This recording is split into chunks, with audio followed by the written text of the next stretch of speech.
Changeling of the Guard, written by V. Drake 77, narrated by Equinox 3141. Chapter 42, Musical Notation, Piano and Polka. The cocoon behind me pulsed. 6 hours, 15 minutes. I was not putting off my train ride until the last minute. I simply had other things to do, to prepare. My orders had been clear and relayed well. Surveyed the town, examined the inhabitants, patronized various businesses, but the most important detail, and the most interesting, was the final. I was not to reveal my orders to the citizens, and especially not to Twilight herself, even if speaking with her was entirely allowed and possibly encouraged. The princess was being downright queenly. I wasn't sure what to make of that. It did mean, however, that I could not carry my armor. Such a thing would reveal that I was on duty and under some form of orders. I carefully scraped at the pole on my potting wheel with a talon, then plucked a feather to carefully wipe a stray bit of debris away. This design was coming along wonderfully. I wasn't sure what it meant, but ponies could come up with something. Wind, perhaps? 6 hours, 20 minutes. A hoof burst from the cocoon, followed by a spluttering pony gasping for air. Now that was odd. Cocoons were soothing and provided rest like nothing in the world. Topaz jerked upright, gasping raggedly, eyes wide and frightened, even as she splattered slime all over my workroom. I can't do it. It's too tight. It's too enclosed. It's too dark. She stared at me, eyes growing still wider. What the buck? Still me, Topaz. I tilted my head, working my new beak. I didn't quite dislike it, but speech was slightly off. The complete lack of lips as opposed to chitinous ones. I need more practice.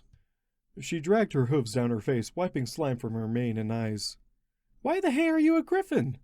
I wanted to work on my pottery while you slept. I had this idea that griffins are more dexterous. The claws are uniquely situated for holding things, and it's easier to manipulate two at once than multiple magic fields. I was right, but the claws needed practice of their own. Still, it held promise. She looked hurt. You said you'd watch me to make sure I was okay. And you were resting within moments of being sealed in. Good morning. Morning? She looked at the clock, one of the few things I kept in the spare room. Wait, what time is it? Is that right? 7 hours? Only 6. Do you feel rested? I feel... She paused, then pulled a face, twisting her head as she molded over. I feel great, now that I don't feel like I'm going to die. I tried not to puff up. I really did. Don't you start. Yes, great night's sleep, I'll give you that, but, this stuff is everywhere. She pulled herself free from the cocoon with what ponies would consider a rude noise. And it... Ooh, that's soft. She marveled, taken back, as she tried to wipe more of the slime from her coat. You didn't mention that. That's not bad. I've never really considered that it might have an effect on fur in the first place, as I do not have any when I use my own cocoon. I considered. Leftover digestive enzymes, perhaps? Yep, didn't need to hear that. Taking a shower. And with that, she fled to the stairs, trailing cocoon slime. I sighed, but I had to relent. Perhaps cocoons simply weren't for every pony. However, I decided more firmly, if Topaz was to track slime up the stairs, she could be the one to clean it up. It was one of the established rules, and if she wasn't going to use it, I carefully settled my unfinished work into the cocoon. At very least, it would remain workable when I returned. The train obeyed its handlers, so the day began well enough. I had created a rough itinerary of the ponies I needed to meet. Mare was to be avoided. This was an unofficial official investigation. I would find my bearings, look for the elements, and patronize as many stores as my allowance of bits would allow. Still, I had no desire to taunt the beast with its failure to consume prey, and made my escape from the platform as quickly as I was able. I was distracted shamefully, but that was no excuse for running headlong into a Pegasus flying at ground level, causing her to crash to the ground and scattering her saddlebag's contents of envelopes and what looked to be a sandwich of some sort. Oh dear order, I had accosted a mail mare. The fines for such a thing were prohibitive, but only for a willing negligence or malice. I resolved to pay the fine regardless as soon as I returned to Canterlot because I should have damn well known better. I was, after all, an officer of the law. It was my duty to set an example.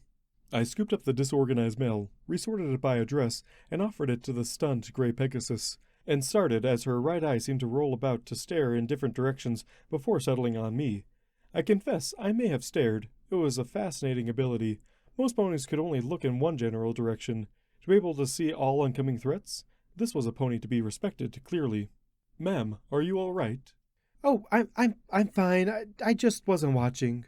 I understood. She was on the lookout for dangers while doing her duties. I had disrupted not one, but 2 tasks. Not at all, ma'am. I was trying to get away from the train, I admitted. I still felt a hint of shame at my fears. Every pony told me that the trains weren't alive, and on some level, I knew I believed them. The horn screamed, and I flinched. On some level, yes. On every other level, however, they struck me as a vicious predatory leviathans, and it was only a matter of time before they grew tired of their hideous game. She nodded sagely. Yeah, the whistle is really loud on the platform. Still, I noted a cart of apples and various baked goods, the pony inside giving me a displeased look. Clearly, my unintended assault had not gone unnoticed. I gestured in its direction. If I may, I'd like to replace your lunch. Ooh, apple crumb, I really shouldn't. The longing belayed any desire to resist, and we had a pleasant conversation before our orders were ready. As a perk of our meeting, if anyone would know their way around Ponyville, who better than a postal worker? The directions the mailman provided were surprisingly apt. The Carousel Boutique was a strange building by pony standards, but eyeing the strange pony shapes speared on the 2nd floor, I decided that Topaz should see the decor. Then again, she might decide to put her largest insects outside.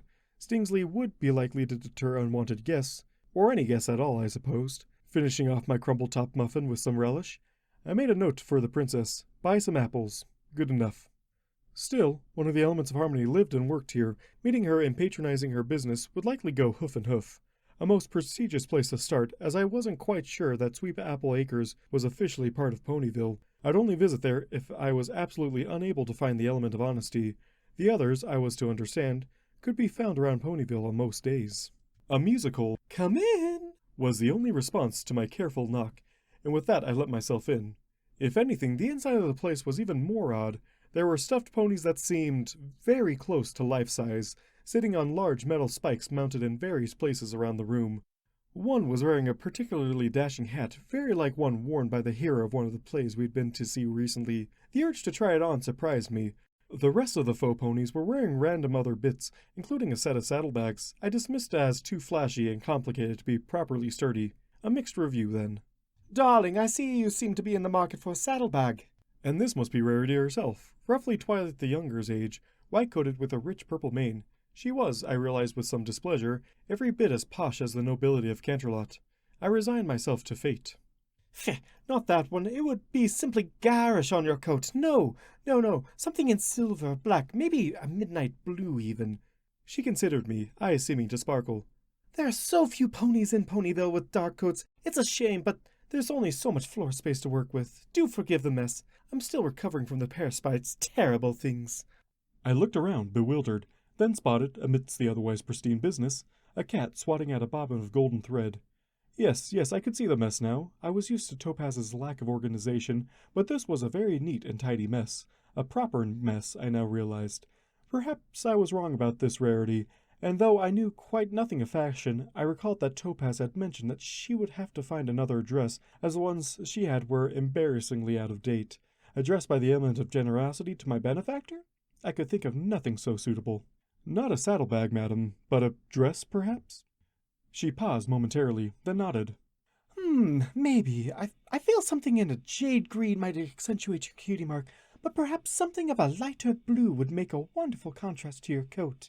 She pulled a measuring tape from a cabinet and began making notes as it whipped around me. Legs apart, dear. I need your inseam. I took careful notes of these judgments, obeying orders without a second thought as she quickly measured, then looped the tape around my barrel. Not for me, for a friend. Oh, of course, darling. No judgments here, she chirped, measuring around my neck. Now, this friend of yours, do they have any preferences for style? No, everything is out of date. There was one, emerald green, very soft but plain, that she's rather fond of. Oh, you actually mean a friend. Well, why didn't you say so? She frowned, then went to the next sheet of her notebook. Now, what are her measurements? She is smaller than me. Her legs are slightly longer. Her pen did not move. Darling, I hate to be a naysayer, but that's not much to go from. Actual measurements, an ill-fitting dress simply cannot be allowed to leave my shop, you understand. Now, unless I have a chance to tailor it a bit, it's a matter of professional pride. If your friend could come here. I am afraid not. She is in Canterlot, I admitted, dejected. She gave a theatrical sigh. Then I'm terribly afraid I can't help you with that. A shame, really. I would love to hear my work being appreciated in Canterlot. I considered. Might I borrow your measuring tape and my own measurements? Of course, darling. She tore a sheet from her notepad, levitating it over to me and allowing me to take it. But I'm afraid that won't do you much good. Her voice trailed off as I examined the tape, comparing my knowledge of Topaz's frame and build to the various links. Darling, I don't think... She examined my alterations, tilting her head. Those seem like reasonable guesses, but... I assure you they are accurate. Her skeptical look was surprising. This could not be that hard. Really? Darling, simply from looking at Samponi, you cannot expect me to think... I mean, if that were the case, you'd be able to determine my inseam. I pointed at a spot on the tape. She blinked, then nodded. A good first guess. Wither height? I motioned again. She looked more intrigued. Neck length? Again she nodded when I pointed it out on the tape. Well now, you'd make a lovely citizen with a talent like that. Barrel? I motioned. Oh, darling, that's very close, but not quite right. I hesitated, considering her again, then began to move my hoof slowly to a higher number, only for her to swat it away. Close enough, close enough. She made a shooing motion, face reddening. I believe I can work with those measurements after all. She cleared her throat. Now, please describe her coloration, and I believe I can have something for you in, perhaps 6 weeks? That should work. Our anniversary is in 3. I resumed looking at the notes, checking my numbers.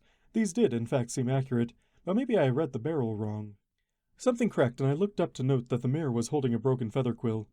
Darling, did you say 3 weeks? I did, I noted curiously. Anniversary? 3 weeks? A 10-year anniversary, I announced proudly. I had my very own friend and landlord for 10 years.